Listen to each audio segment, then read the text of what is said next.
Suatu ketika, ada seorang hakim daerah yang jujur. Dia sangat peduli pada rakyatnya sehingga dihormati dan dikasihi orang-orang. Saat tiba waktunya pensiun, dia sangat miskin dan pulang ke kampung halamannya bersama putrinya.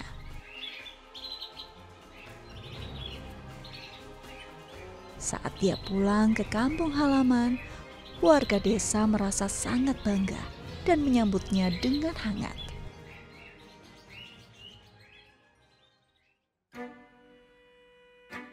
Beberapa tahun kemudian, dia sudah berusia lanjut dan jatuh sakit, tetapi tidak memiliki uang untuk berobat.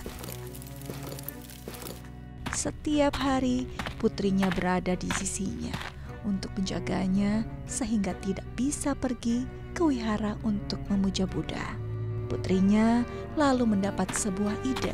Suatu hari, pagi-pagi sekali, dia pergi ke wihara dan berkata kepada kepala wihara, "Aku ingin datang setiap hari untuk memuja Buddha dan berdoa demi kesehatan ayahku.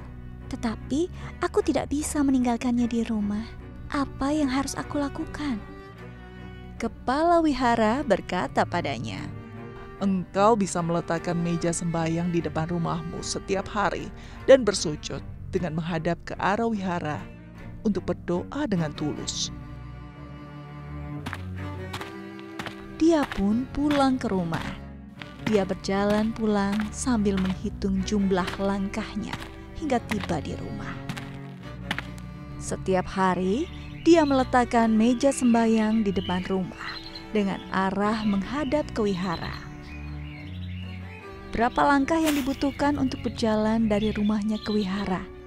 Sebanyak itulah dia bersujud. Setiap kali bersujud, dianggapnya berjalan selangkah.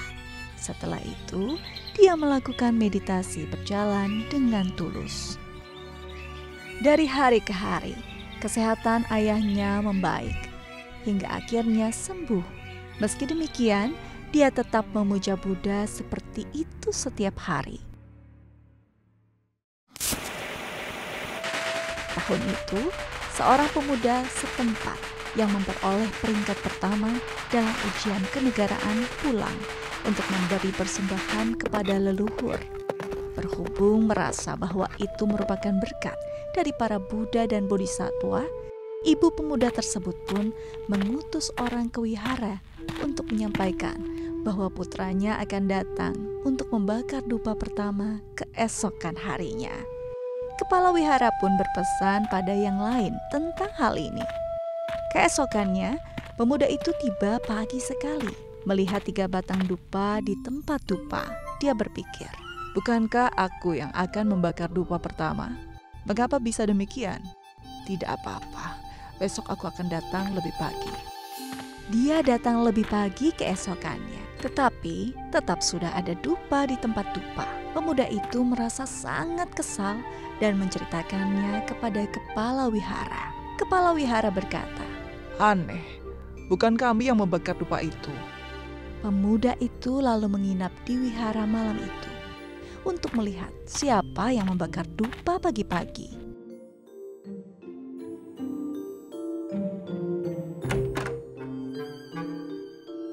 Keesokannya sebelum matahari terbit, dia sudah memperhatikan.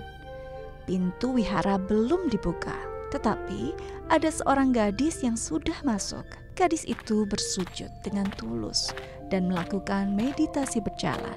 Dia lalu berkata kepada kepala wihara, Gadis ini tinggal di wihara kalian. Kepala wihara berkata, Bagaimana mungkin ada gadis yang tinggal di wihara kami? Pemuda itu berkata, Aku jelas-jelas melihatnya. Dia lalu mendeskripsikan penampilan gadis itu. Kepala wihara pun ingat dan berkata, Gadis yang kau lihat ialah putri mantan hakim daerah. Beberapa waktu lalu, beliau jatuh sakit, sehingga putrinya tidak bisa datang ke wihara. Aku pernah menyarankannya untuk bersujud di depan rumahnya dengan tulus setiap hari. Ketulusannya lah yang membuatmu bisa melihatnya di sini.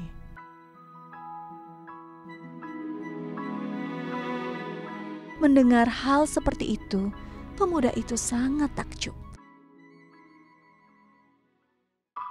Dia lalu mengunjungi mantan hakim daerah itu. Saat melihat putrinya keluar dengan membawa teh, dia sangat terkejut karena mengenalinya. Pemuda itu sangat tersentuh. Setelah pulang ke rumah, dia meminta ibunya untuk melamar gadis tersebut. Dia pun menjadi menantu mantan hakim daerah, dan kisah mereka menjadi kisah yang indah di desa itu.